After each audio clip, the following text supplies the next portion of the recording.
Hello, you're listening to Ready, Set, Go Real Estate Investing Podcast, presented by Brandon Elliott. This show will be going over all aspects of real estate investing and is intended to educate, motivate, and prepare you to take action on your first or next real estate investment.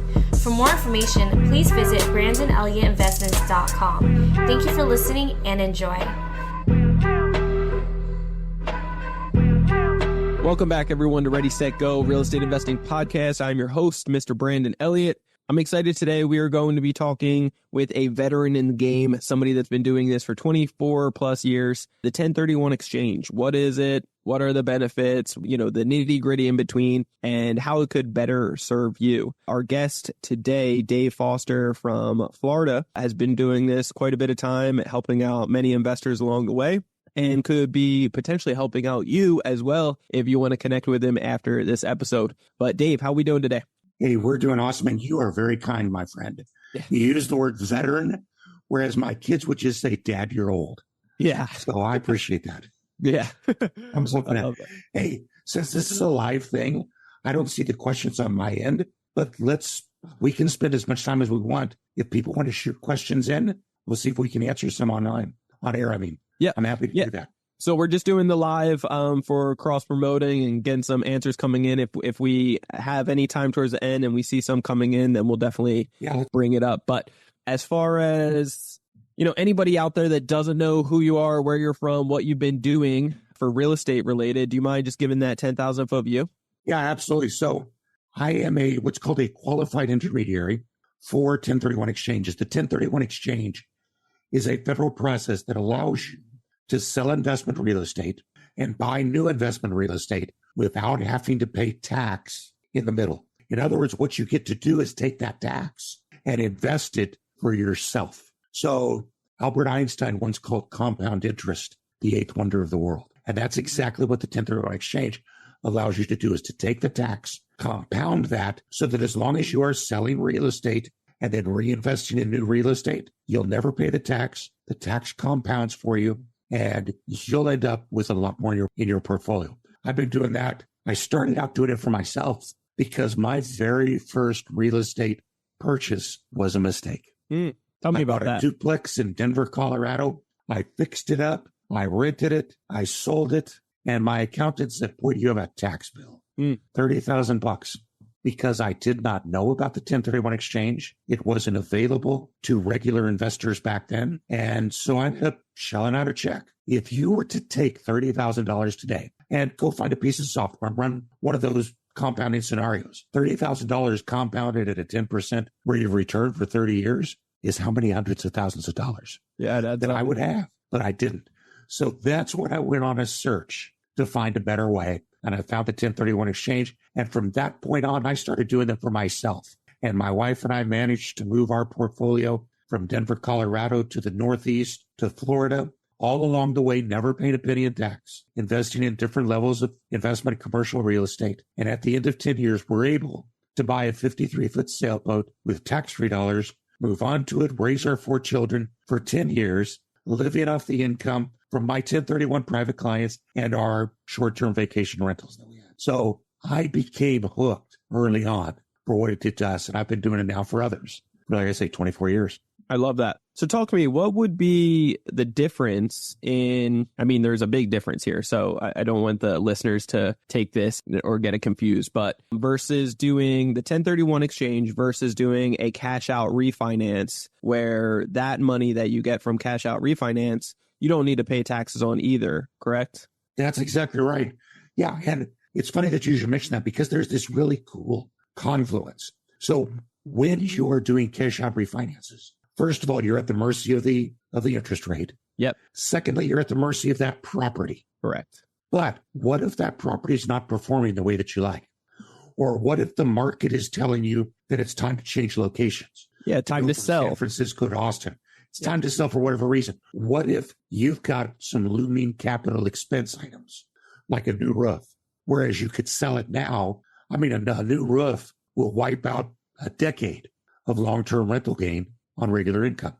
So if you're needing to sell the property because the market's telling you for whatever reason, then it's hard to do a cash out refinance. Yeah, if there's a death in the family, if you want to move, if you're like, hey, this property sucks now, I don't want it, or you see it at its peak, then it would be a smart decision to move and sell this thing. Then instead of paying the capital gains, the idea of a 1031 is to find another property that should be more expensive, correct? Or what? There's certain guidelines and requirements in between that need to take place so that you can offset your taxes, and it's postponing them, right? It's not getting rid of them forever. It's just postponing, and you can keep 1031ing until forever, right?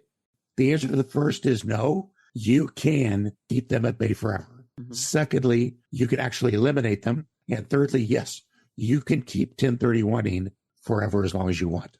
Okay. So here's where those two parts, though, come into play. The 1031 allows you to respond to what the market is telling you, to what your property is telling you, and to what where you're at in your own life cycle are telling you. Because you can 1031 into any type of real estate, anywhere in the country, at any price point, as long as you're actually replacing it with as much real estate as you sold. So that part is cool. But here's what the refi comes in. Everybody says, but wait a minute, I need cash to live. It's no fun to invest in real estate if I can enjoy some of it. Well, so you sell a property, you pay tax on it. But what if you did 1031 exchanges, and then after you buy the new property, then you do cash out refinances whenever needed? The cash out refinance is not taxable, and yet you get the money that you need to do whatever you want to with it. And guess what? The tenant is paying the mortgage. Yeah. So basically, long story short, any properties that you want to keep for the long run, you'll just do that cash out refi if there's equity in it and if the market is right with the rates. Otherwise, you can do a HELOC and so forth. Or, technically, if you live in it, there's some other banks and lenders out there that will do it if it's an investor property, but far and few between it in these days and markets. But if you do plan on selling, what you would want to do is 1031, and you would want to, whatever you're selling it for, you need to buy something similar at that price range, correct? Is that what you were mentioning? Yeah, that's exactly right. Let's play a game of what I call the 4 Ds of 1031 investing. We'll let the listeners guess what the Ds are going to be. I'll give you the first one. The first D in 1031 investing is defer. Because anytime you sell a piece of property, you replace it with real estate that's at least equal to or greater in value than what you sold, you indefinitely defer paying the tax on that profit. So that gets you into the compounding. Mm-hmm. Now, whether it's 2 years or whether it's 30 years, the profit and the profit on top of the profit is all yours to keep. So that's why the first one is defer. You get it started, and then every day that you keep it going, the money's in your pocket. Mm-hmm. Okay, the second D is defer. Because the 1031 exchange will let you accommodate wherever you find the market. Is it time to move from single family into multifamily? 1031 exchange. Maybe sell several single family properties, use them to buy a larger multifamily property. Maybe it's telling you that it's time to go back into single family. So you sell a commercial property and you buy several single family properties. Maybe it's telling you that there's raw land. That's the best investment now. So you 1031 from construction into raw land, commercial into industrial. The 1031 accommodates anywhere in the country, any type of real estate of any kind. So what is the second one? You said defer. So both of them are defer?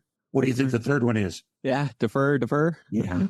Here's why. Because just like the 1031 exchange allows you to accommodate where the market is, we're not the same investor today that we were yesterday. We all start out with more energy than money. So generally, we start out smaller, and we let scales and effort build our portfolio, don't we? But at some point in time, we start to have less time and more money. So we start to try to invest in real estate in ways that maximize the time we have and make more use of our money. Or they allow us to go from active to passive investing as we get closer to retirement. And the 1031 exchange, again, because you can change the type at will, allow you to accommodate that. You started to mention just in passing the idea of conversion. It's possible to take a 1031 property with all kinds of deferred tax in it and convert that into your primary residence. And we see that very often at the end of some people's careers when they're getting ready to retire. They've spent a few years positioning their Cincinnati portfolio into Sarasota, Florida, wherever. And When they're ready to retire, the last thing that they do is they sell their Cincinnati home. Now, the proceeds of the sale of your primary residence are treated differently. If you're a married couple, you get to take the first $500,000 of profit tax-free. And you can do that once every 2 years. So on their way out to start retirement, they get to put $500,000 tax-free in their pocket.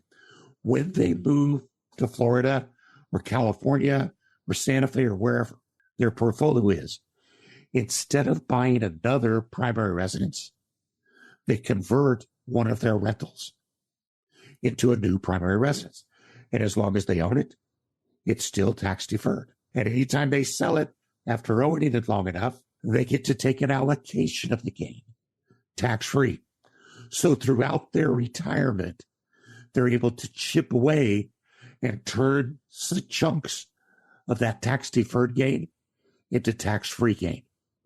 That's a great retirement gig. Oh, yeah. Oh, yeah. And so that third D is wherever you're at in your real estate cycle as an investor and a person, you can use the 1031 exchange to work with you. Tons and tons of doctors and medical professionals will get started, build their portfolio, and then realize, gosh, we'd love to have a place to vacation. Yeah. So they move into short-term rentals where they get some personal use of the property as well. Pretty awesome stuff, right? So everybody out there, what do you think the fourth D is? And it's a trick question because it's not defer. It's actually die. And it's not something we normally think of, but it's something we're all heading towards. Yeah. So let's face the gorilla in the room.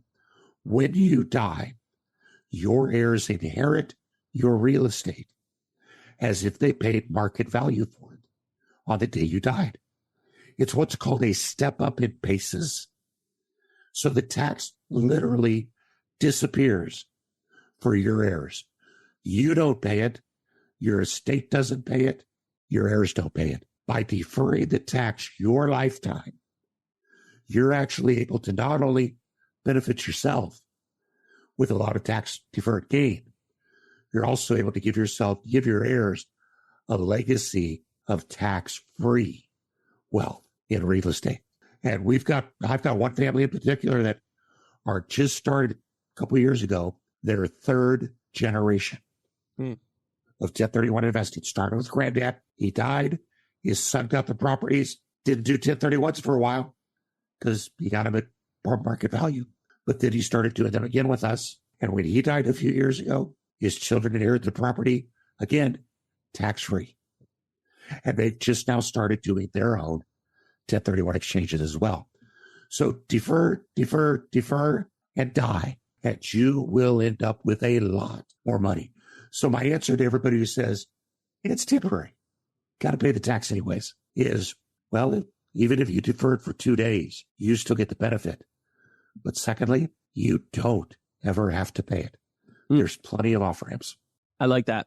So talk to me about the requirements, because as there's time restrictions and certain things that need to be done. I believe it's you have to, before selling, within 30 days, you need to, identify 3 different properties that you are interested in purchasing and then purchase actually one of them within 6 months, correct? To make that 1031 exchange qualify? Yeah, not quite. It's there's some timing restrictions. First of all and foremost, and we'll just reemphasize it, you have to use an unrelated third party called a qualified intermediary. They have to be involved prior to the closing of your sale. If that doesn't happen, your exchange is done before it even starts. Yep. So that's most important. But then they're involved as part of the closing of the sale of your property. And that is the start of your 1031 exchange. From that date, you have an additional 45 days to identify your potential replacements. Now, you can be under contract for your new property anytime you want. You can even have both properties under contract so that you close your sale one day and you close the purchase the next day. That's perfectly fine. But the worst case for you is that from the date of the closing of your sale, you have 45 more days to identify your potential replacements. And you have a total of 180 days to complete the purchase. So we will have people that will use this as a hedge to get new construction because they will go into contract for a property that may be a year and a half away from being built. As long as they don't take title to any of it, it's going to qualify. When that property is within 4 or 5 months of being done, they will then sell their old property. They've got the 45 days, so they identify the property they've already entered a contract for a year, and then within 180 days, it's completed, and they take title to it. And I can't tell you what a sigh of relief I've heard from so many of these clients who transitioned from a 1920s duplex in Kansas City that needed a roof, that needed plumbing, and had termites and whatever, into a brand new house with 10-year warranties on everything. What an effective way of going from high capital expense risk to low capital expense risk. I love that. Is there any like thresholds? What if you can't close one of those properties within the 6 month, the 180 days? Also, like, is there extensions that you can pay for, or is there any options with that? Let's not say that too loud because the IRS might get the idea and start charging us for that. But unfortunately, no, there is absolutely no, you will not get a personal extension or exemption. Yeah. Now, periodically, when large classes of taxpayers are affected, think of wildfire in California, the blizzards in the Mid-South, hurricanes in Florida. Sure. The president will declare the state of emergency. Yes. The IRS will agree. And then people in that affected class will get an extension, but you're never going to get one for yourself. Gotcha. So it's so important to make sure you're paying attention. If you're still within your 45 days and a property falls through, no problem. Identify another one. But if you're past day 45, you can't alter that list anymore. So I usually tell people, think of the 45 days, not so much as an identification period. Think of that as an, oh my gosh, I got to get this under contract period. Okay. So you can hedge your risks. Yeah. So if all 3 of those properties end up falling out that you identified originally, can you swap that out for something else in the future, or that is what it is? The industry term is you're toast. Yeah. You're going to pay the tax. So does this put you in a liable position if say you were upgrading and you're wanting to do a 1031 buying a bigger apartment building, and the sellers end up finding out, which I'm sure you may disclose, that, hey, I'm doing a 1031.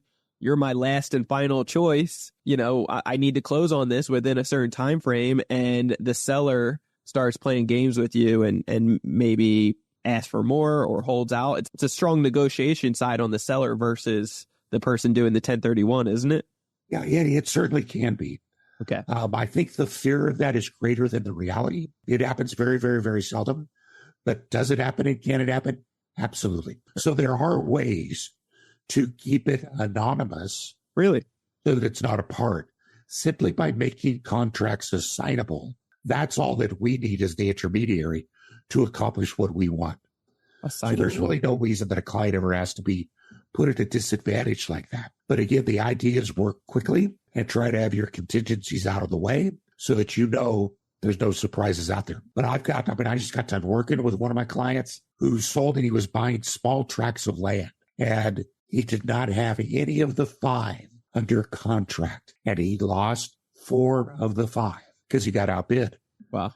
And so when you say 5, what do you mean 5? Well, he had 5 parcels he was going to buy. He only had 1 under contract. So he lost 4.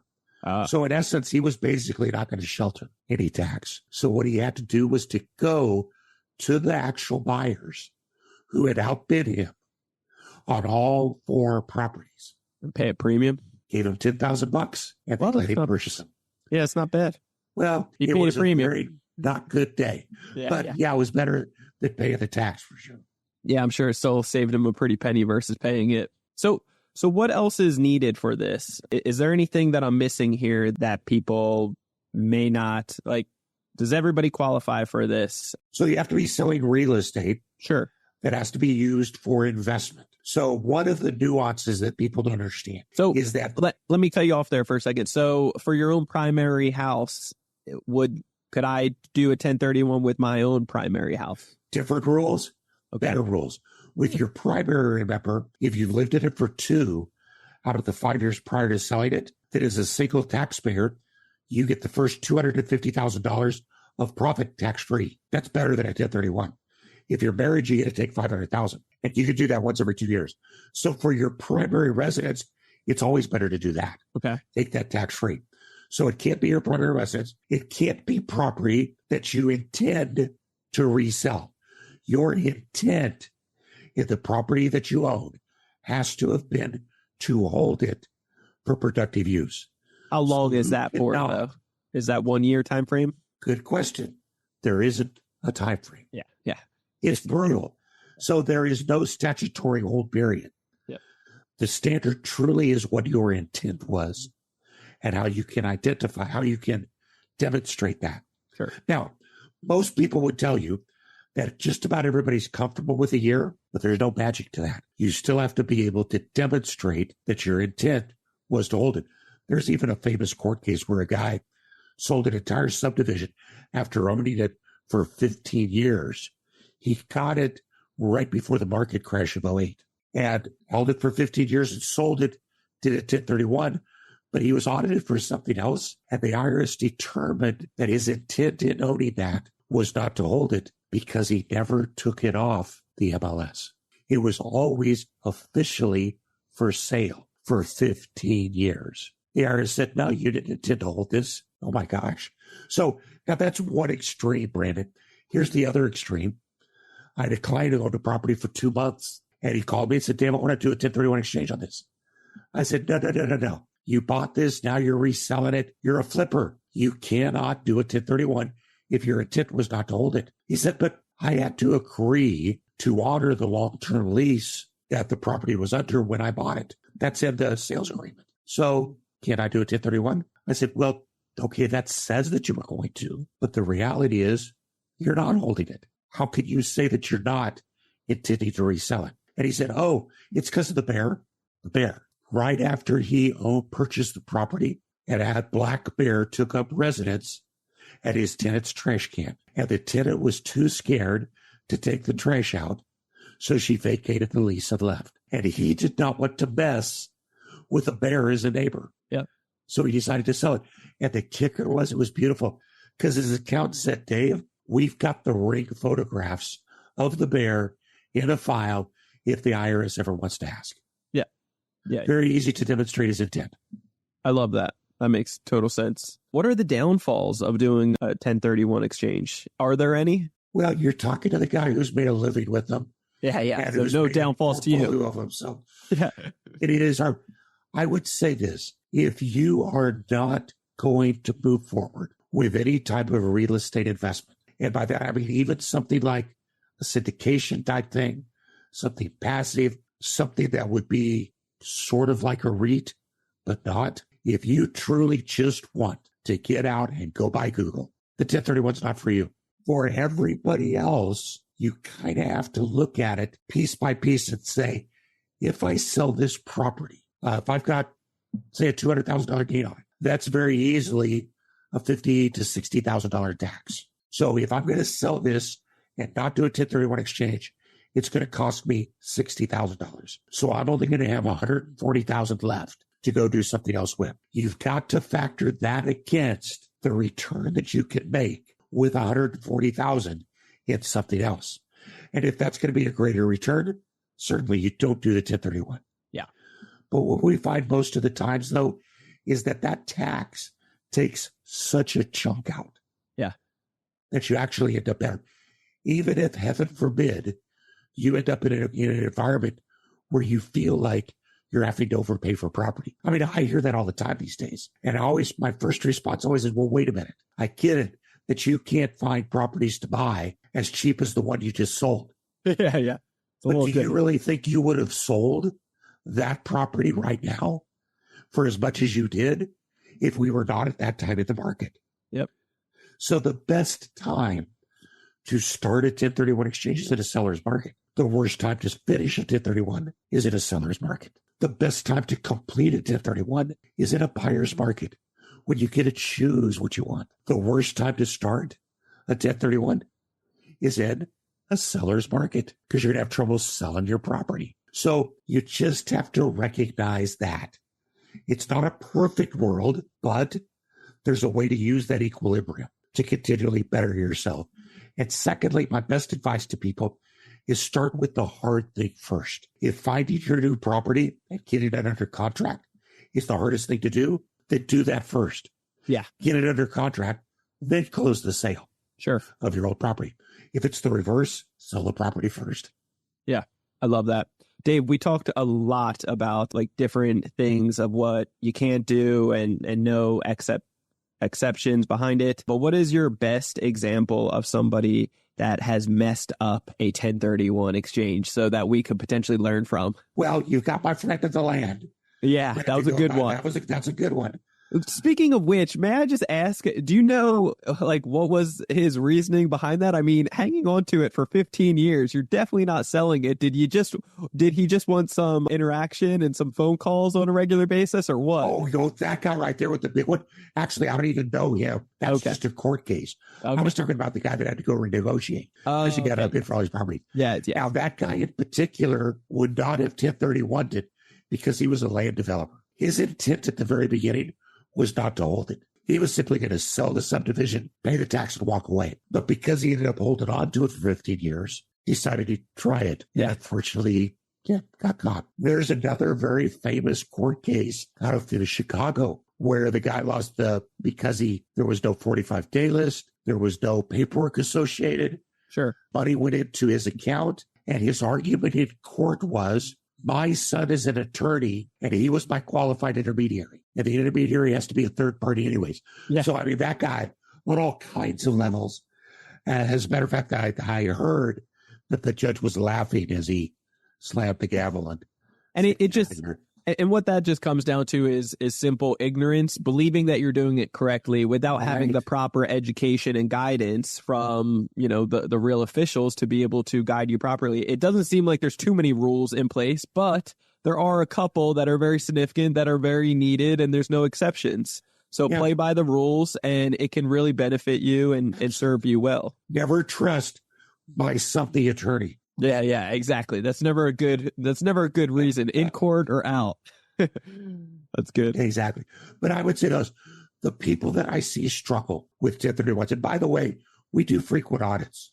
And even in the hottest part of the market, 93% of our clients were still completing their 1031 exchanges. So it's not like it's this real crapshoot and they fall apart every day. That's just urban myth. But the people that do struggle are those people that do not plan ahead to know where they want to go and into what. I had a client once on day 2, I could guarantee you her exchange was going to fail because she sold her property and then called me to start to talk about commercial property in the Northeast, a hobby farm in New Hampshire, a short-term vacation rental in San Diego, or Florida condos. And I just said, you're all over the map. Geographically, you're all over the map. In terms of sector, there is no way you're going to be able to focus yourself enough at 45 days to get it together. And sure enough, she couldn't find anything. So what's the worst that happens? There's no penalty for starting and not completing. Yeah.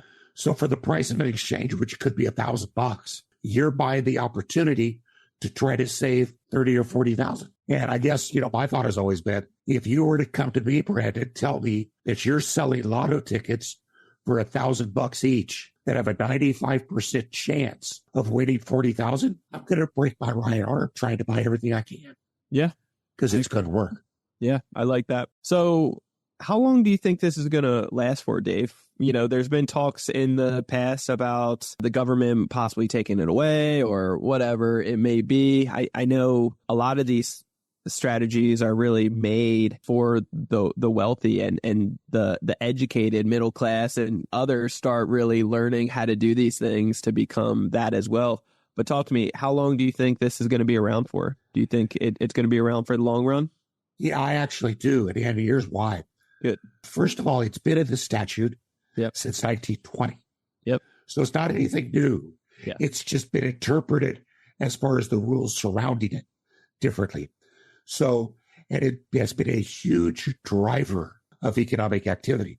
First in 1920, it allowed farmers to sell their small farms and buy bigger farms, which they couldn't do if they had to pay tax in the middle.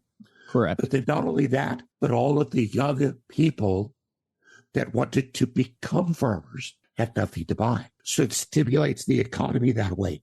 People move up, people move in. And in this day and age, and what Congress gets shown time after time, because every president I've been under has talked about getting rid of it. I know. And this crazy bunch in Washington now have talked about getting rid of it every year. Yeah. And every year, people trot out the economic numbers, which say that, first of all, it's not a rich guy's game. Yep. The average price of an exchange is $380,000. Does that sound like the rich people in America? No, that's us. Yeah. Secondly, the amount of capital gains that they would get, and remember, capital gains is a cheaper tax rate, is minuscule compared to the amount of ordinary income tax they get from 2 real estate commissions, Yep. title company closings, 2 painters prepping the properties for sale and purchase, 2 appraisers, 2 attorneys. Yeah. It's a boom to the economy. It's billions of dollars. Yeah, it affects a lot more. Yeah, exactly. And every time they make the noise about shutting it down, the economists come out and say, here's what will happen if you do, and they let it go. Yeah. It's one of the best drivers for real estate that there is. I love So that. I'm starting to get pretty confident with it. Yeah, good. Is there any limits to the 1031 exchange? I know that you can do it as many times as you like, correct? But is there a dollar amount? Like you can't do it with like $1 billion type of portfolio type of thing or put it into something bigger, can you? Oh, no, absolutely. Yeah. There's no limit on the size you could go up. As a matter of fact, think about what the government would love. Would they not love for you to sell $1 billion in real estate? Oh, yeah. And then go buy $2 billion? Yep. That's economic activity. In order to defer all tax, you've got to purchase at least as much as you sell. Sure. So that's kind of the minimum threshold. Because if you take money out, or if you buy less than you sell, the IRS says you're taking out some profit. Yeah. So you need to pay tax on that difference. But other than that, the question comes down to, and maybe this is kind of what you were talking around, was, is it worth it? Yeah. To do a 1031 exchange. And I've had people that have said, even though my tax bill is going to be 6 figures, in this case, it's not worth it to me. Okay. I had a little lady the first time in 2003, right after I started, who sold a lot for $11,000. By the time she paid her 1031 fee, she was going to save $500. And I asked her, I said, are you sure that you want to go through this? And she, Dave, that $500 is mine. Yeah. I want it. Yeah. Pay up. Yeah. Yeah. She was adamant. So it really comes down to what are you going to do? And in my book, if you're going to continue investing in real estate, the compounding effect, no matter how small it starts, is always going to outweigh selling, paying the tax, going to cash, and waiting for the market to correct. Because how many people were talking in 2018? The market's going to crash next year. Sure. Yeah. 2019, the market's going to crash next year. Here we are in 2024. The market's going to crash next year. And so people are getting, a little winded on it. They don't have any. They're just like, I don't know what it's going to happen. Meanwhile, they're continuing to sell these properties and pay all this tax. Yeah. The 1031 exchange is a law. It's the law game. It's for people that are patient. And that's really what it comes down to. I like that. Yeah, very good. Well, talk to me, Dave. How can people get a hold of you? A couple different ways. The first one is we've set up an entire educational identity website, the 1031investor.com, where we have access to about 50 YouTube videos. Our channel is on YouTube as well. We've got calculators that can help you determine, so you can make a cost-benefit analysis, date calculators for your dates, articles, ways to talk to our counselors directly. And that's a great way to start, because the more runway you can give yourself, the better your 1031 experience will be. And then the second way, if I can plug it shamelessly, is that I did just write a book on Amazon called Lifetime Tax-Free Wealth, the Real Estate Investor's Guide to the 1031 Exchange. It incorporates our personal journey, case studies of a lot of people we've worked with, as well as all that nuts and bolts stuff that goes into making a 1031 successful. I love it. And then what's the going rate, I guess, for the cost involved for somebody like your services? You should be able to get a good 1031 exchange for a national intermediary for less than $1,000. for us, $950. It's going to be a little bit more expensive if you go to each coast. Sure. But that's primarily because they've got office space. Yeah. They have to rent. So that makes sense.